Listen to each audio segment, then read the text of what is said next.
Volvemos con nuestro especial Así se han robado la salud en Colombia. Una historia que parece de nunca acabar. Y vamos a continuar hoy con el departamento del Valle del Cauca, Paola.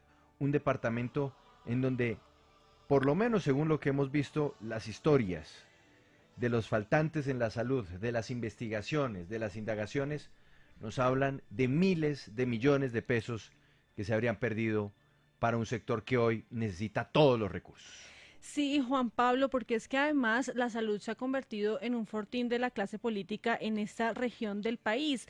Recordemos justamente que allá, pues varios políticos, varios dirigentes han estado involucrados en escándalos de robos de recursos de la salud y hoy vamos a presentar este capítulo en donde hay activos más de 20 procesos de presunta responsabilidad fiscal por parte de la Contraloría que les iremos detallando. Pues sí, Paola, como usted lo dice, estamos hablando de exactamente 23 investigaciones abiertas por el ente de control fiscal y que suman, óigame la cifra, más de 50.000 millones de pesos. Una barbaridad.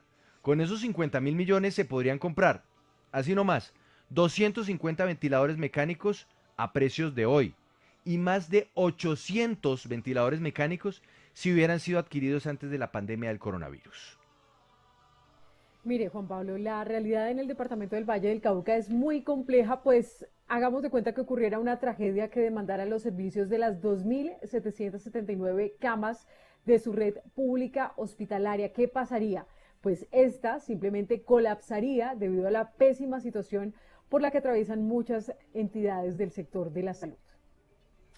Pero no vayamos tan lejos, recordemos, no hace mucho tiempo, dos grandes hospitales fueron liquidados y otros seis atraviesan una crisis tan severa que en algunos, como el Hospital de Cartago, los trabajadores solo asisten a marcar tarjetas, así como lo oyen, porque no tienen insumos para curar ni una herida, así sea menor. Justamente, Mauricio, por esa situación, la Contraloría investiga 23 casos de esta presunta corrupción en el Valle, pero hay uno que sobre todo tiene las alertas prendidas en el ente de control e involucra a la EPS Comeva. Según la entidad, a esta empresa se le pagaron casi 32.000 millones de pesos por servicios de salud supuestamente prestados a pacientes, pero en las actas se encontró que estos fueron registrados a personas fallecidas o con documentos cancelados por la registraduría. Como si fuera poco, esta EPS también aparece en el segundo caso más polémico del Valle, ya que entre el año 2013 y 2015 habría estado utilizando los sagrados recursos de la salud para pagar más de 8.500 millones de pesos en multas o sanciones que le fueron impuestas justamente por haber incumplido con lo cual es su primera misión, la buena prestación de servicios de salud. Hay que recordar que la plata de la salud no puede irse a pagar multas de la CPS. Hágame el favor. Pues Juan Pablo, mire lo que ustedes mencionan también con Paola, eso sucedió en Cali, pero los demás municipios del Valle no se quedan atrás, desafortunadamente. En la lupa de los contralores también hay 5.149 millones de pesos que se habrían perdido en Buenaventura, debido a que más de 8.000 personas habrían sido multiafiliadas. Esta modalidad ya la habíamos visto en otros departamentos y esto habría hecho que el sistema les pague dos veces por el cubrimiento de sus servicios de salud. Bueno, ¿y qué me dicen de los 2.000 millones de pesos que se habrían embolatado por el incumplimiento de un contrato para suplir los equipos biomédicos o de varios hospitales en Buenaventura? Porque el día de hoy siguen sin instalar y estar en funcionamiento, sobre todo en épocas de esta pandemia, que es cuando más se necesitan estos recursos. Y solo en los cuatro casos que hemos mencionado ya llevamos 47.600 millones de pesos del total de los 50.000 millones de pesos que hablaba Juan Pablo inicialmente y que presuntamente se habrían perdido en el Valle por cuenta de la corrupción en este sector de la salud. De hecho, los 3.000 millones de pesos restantes están distribuidos en 19 casos adicionales que indaga la Contraloría en varios municipios en ese departamento como Palmira, Cartago, Cali, Florida, Buenaventura y Andalucía. Mire, además de lo que ustedes mencionan, es importante recordar que el hoyo negro, por así decirlo, en el que está este sector, en el Valle, se explica por los 600.000 millones de pesos que la CPS les deben a los hospitales, pero también a una pésima receta de malas administraciones, corrupción, politiquería, dotaciones caducas y la nueva realidad del mercado en el que los hospitales privados han crecido a mayor velocidad que los públicos. Ahora, y ojo a esto, según el Ministerio de Salud, de los 11 hospitales públicos departamentales del Valle, 7 de ellos están en alto riesgo y son los de Cartago, Zarzal, Tuluá, Roldanillo, Buenaventura, Cali y el Hospital Universitario del Valle. Esto se debe, Mauricio, además a polémicos casos presentados en la región, tales como docentes que fueron afiliados en 2 regímenes a la vez, muertos a los que se les prestan servicios, contratos entregados a dedo, sobrecostos y hasta 2 y 3 pagos por los mismos servicios. Todo un cóctel explosivo, Juan Pablo. Pues Mauricio, vámonos con su invitado. ¿Con quién vamos a ahondar en esta realidad del estado de salud, del sistema de salud en el departamento del Valle? Juan Pablo, nos va a acompañar Héctor Fabio Osorio Prada, él es presidente de Sintra Hospitales y Clínicas del Hospital Universitario del Valle. Héctor Fabio, bienvenido a Sigue la W. Ya escuchamos este panorama crítico frente a todo el dinero, a los recursos que se desviaron por parte de los corruptos en la salud. ¿Cuál es la situación en este momento? ¿Cuáles son esas necesidades que están atravesando todos los funcionarios, los servidores que necesitan de estos dineros? Muy buenas tardes, sigue la W. Yo me llamo Héctor Fabio Osorio, soy el presidente del sindicato del Hospital Universitario del Valle Sintra Clínicas. Ustedes lo han dicho todo, sinceramente lo tienen tan claro que lo más triste es que hoy sí vienen a reconocer que la salud es un derecho y que se necesita la salud. Yo escuchaba ahora hablar a la doctora Paloma Valencia y es triste saber que ella prefiere invertir más en la guerra y en la defensa del país que en la misma salud de los colombianos. Entonces ese es el panorama, al político solamente le importa es su bienestar y no entiende que usted puede tener todo, pero si no tiene salud, en estos momentos no tiene nada. Puntualmente, allí en el departamento del Valle, ¿cómo están los hospitales? ¿Todos están con, digamos, elementos necesarios para poder atender esta crisis y esta emergencia por el coronavirus? ¿Y los médicos sí están recibiendo adecuado, digamos, le están entregando todos los elementos necesarios para los protocolos? La comunicación que tenemos de los diferentes hospitales del Valle del Cauca es que están en las mismas condiciones. Tienen los elementos de bioseguridad, pero no los tienen en la cantidad que deberían de tenerse. No se puede entender uno cómo se coloca un tapabocas quirúrgico para tenerlo 12 horas, desde las 7 de la mañana hasta las 7 de la noche. Cuando uno suda, uno lo humedece, uno tiene que alimentarse.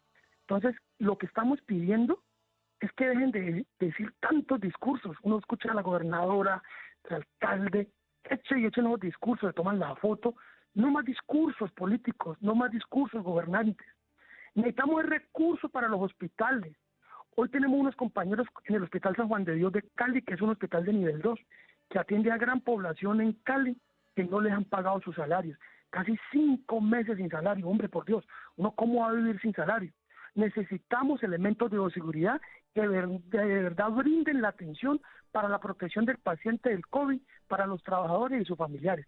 Hoy así tengamos elementos de bioseguridad, se van a quedar cortos, porque no es lo mismo un tapabocas quirúrgico, un tapabocas de tela, a un tapabocas N95, que es el que protege en verdad cuando usted tiene un paciente con COVID-19. Así que necesitamos más recursos y menos discursos a los trabajadores del hospital. Usted mencionaba a la actual gobernadora y eso me lleva a otra pregunta, porque ella es aliada políticamente e indudablemente llegó a esta gobernación de la mano de Dilian Francisca Toro, quien pues es médica y ella dice que ha pues luchado por los derechos de los trabajadores de la salud, pero recuerdo que también en 2015 hubo una denuncia muy grave sobre cómo se estaba manejando la red de salud pública del departamento a través de las influencias políticas de la exgobernadora Dilian Francisco Toro, donde se demoraban supuestamente los giros, aunque la plata de la nación llegaba y ponía también intermediarios a agilizar los pagos para cobrar comisión. ¿En qué quedó esta denuncia del abogado Gustavo Adolfo Prado, quien además era muy cercano, esposo de la actual gobernadora? Contraloría, Procuraduría, todas son asustadurías. No pasa nada con las investigaciones. Vuelvo y dicen, sale el Contralor a decir, sale el Procurador a decir, sale el Auditor a decir que la salud la están robando, pero ¿dónde están los resultados? ¿Por qué tienen que colocar en la mitad el intermediario que recibe la plata para que le llegue directamente a los hospitales?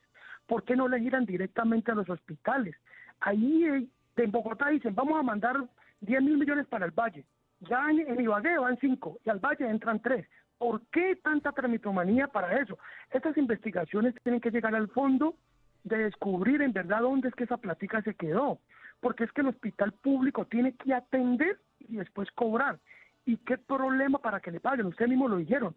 Hoy le deben a la República del Valle 600.000 millones de pesos de pacientes ya atendidos. ¿Por qué no los pagan? Una clínica privada simplemente dice, no atiendo si no me pagan. Lo sacan y el paciente llega acá. Entonces, estas investigaciones tienen que tener la celeridad de que en verdad, Dilian Francisca, pues todo el mundo sabe que Dilian apadrinó a Clara Luz para que llegara a la gobernación. Pero hombre, que no haya más tanta tramitomanía y que en verdad esas denuncias que se hicieron tengan algún fin. Que es que salió libre. Bueno, pero entonces si salió libre, ¿dónde quedó la plata? ¿Quién está mintiendo? Pero todas esas deudas se las cargan a los trabajadores. Aquí en el 2016 sacaron casi 1.000 trabajadores de planta, desaparecieron 1.000 cargos. Y eso fue una masacre laboral que nosotros todavía le seguimos diciendo que no hay necesidad. Sí. Porque si echan los trabajadores, pero vuelven otros a contratar por OPS, no estamos haciendo nada. Entonces lo que estamos diciendo es que haya lealtad en los recursos y que no se sigan robando los recursos en el Valle del Cauca. Don Héctor Fabio, más temprano se le estaba preguntando en estos mismos micrófonos a la gobernadora del Valle, a la doctora Clara Luz Roldán, sobre una serie de contratos de transporte que se firmaron en el marco de esta situación de emergencia, también de suministros. Esos contratos, no sé si usted ha tenido la oportunidad de verlos, de analizarlos, están en el marco de lo legal, pero sobre todo están pagando lo que se tiene que pagar por los suministros que se busca garantizar a través de esta situación de emergencia. Qué triste que se siga jugando con la salud de los más pobres, que se tome esta pandemia, esta enfermedad, esta catástrofe con términos de contratación. Yo escuché los contratos y escuché los valores. En mi concepto, yo no soy abogado, yo soy psicólogo, pero para mí eso está muy caro. O sea, están pagando unos tapabocas muy caros. Eso es lo que yo digo. No sé si fue el desespero por firmar o que se están aprovechando, cosa que es muy inverosímil, pero para mí son muy costosos para lo que se está pidiendo como tal. ¿Qué va a pasar cuando eso se acabe? ¿Dónde están los otros recursos para seguir comprando las demás cosas que vienen? Yo pienso que los entes de control deben hacer, ojalá, un riguroso seguimiento a estos contratos, porque después van a decir, no, es que no hay plata, ya se acabó. Pues claro, y pagaron tapabocas a 60.000 pesos, a 50.000 pesos, como pasó en otras partes del país, donde pagaba una lata de atún a 20.000 pesos, hombre, eso, que no sean tan descarados, hombre, que no le roben la plata de la gente pobre. Hay gente que aparecía cobrando un subsidio y jamás les llegó la plata. Hay gente que está desesperada en la casa porque no tiene nada que comer y uno sinvergüenza robándose la plata de la salud. Entonces, esos contratos que me parece que fueron ustedes, exactamente lo dijeron con papel en mano, con pruebas. Yo pienso que los entes de control tienen que colocarle el ojo, porque si fueron utilizados para malversar los recursos de la salud, vamos a llegar a lo mismo, a lo peor que tiene Colombia, que ni siquiera es el COVID y el cáncer, sino la corrupción y la politiquería, que son las enfermedades que han matado la salud. Precisamente hablando de esa relación política y salud que ha existido históricamente en el Valle del Cauca, la exgobernadora Dilian Francisco fue muy clara cuando salió al decir que ella logró pues salvar, digámoslo así, el Hospital Universitario del Valle, que estaba a punto de liquidarse y que tenía una crisis terrible. Además también pues ella destacó que el Hospital de Cartago, que estaba cerrado, ya lo logró abrir. Sobre esos dos hospitales y la situación actual, yo quiero preguntarle si en este momento, y pues esperando que no sea así, se desborda el tema del coronavirus, ¿estos hospitales tienen la capacidad o colapsarían, como lo mencionábamos anteriormente, colapsarían por falta de camas y por falta de servicios para atender a posibles pacientes de COVID? Se ha demostrado que cualquier hospital queda corto con semejante pandemia. Hoy nosotros estamos tratando de que no ocurra tantas muertes como han ocurrido en otros países. Yo pienso que el Hospital de Cartago no va a tener la capacidad de atender la cantidad de pacientes. Hoy como hospital se han sacado unos pacientes, se han remitido y se está esperando la gran avalancha de pacientes COVID. Cuando tú dices que ella salvó el hospital departamental, evidentemente pudo haberlo salvado, pero no a costillas de haber sacado casi más de 1.000 personas trabajadores. Nosotros no éramos los culpables de la corrupción. Hoy seguimos peleando por los compañeros porque consideramos que son mal despedidos. Hoy el hospital está preparado para recibir los pacientes, pero yo le puedo asegurar que si nos llega a pasar lo que pasó en Italia, lo que uno ve en España, lo que uno ve en Estados Unidos, yo pienso que no vamos a ser capaces de resistir semejante avalancha. Hoy tenemos unidades de cuidado intensivo, pero si los pacientes llegan como hemos visto, yo pienso que ningún hospital va a dar abasto, y sobre todo, si de pronto no tenemos las medidas de bioseguridad, nuestra primer línea se va a cansar, se va a enfermar, Dios no lo quiera, va a fallecer. ¿Quién va a venir a reemplazar a esas personas que están aquí dándole la cara? Porque es curioso, al hospital siguen llegando heridos por arma de fuego, por arma cortopunzante, sí, accidentes de tránsito. O sea, los pacientes siguen llegando no solamente de COVID, y que hay que hacerle cobertura porque nosotros cubrimos casi todo el suroccidente colombiano. Bueno, Héctor Fabio Osorio, pues esperemos que desde la gobernación les giren estos recursos a todos los hospitales y las clínicas del departamento del Valle que así lo requieren, y nosotros por supuesto estaremos atentos a este cubrimiento de estos recursos que se requieren para atender a la pandemia del COVID-19 tanto en el departamento del Valle como en el resto del país. Muchas gracias por estar en Sigue la W. A ustedes muchísimas gracias, y gracias por decirle la verdad de lo que está pasando y la realidad de la salud en Colombia. La salud es un derecho, no es un negocio, y si nosotros no tenemos garantías laborales, bioseguridad, que se acaben esas OPS y se contrate directamente al hospital, va a ser muy difícil que este hospital salga adelante, como muchos hospitales en el Valle del Cauca y en Colombia. Muchísimas gracias. Dos noticias internacionales de última hora antes de irnos. Por un lado, el presidente francés Emmanuel Macron anuncia que se prolonga el confinamiento en ese país hasta el 11 de mayo. Hasta el 11 de mayo se va a estar prolongando el confinamiento en Francia.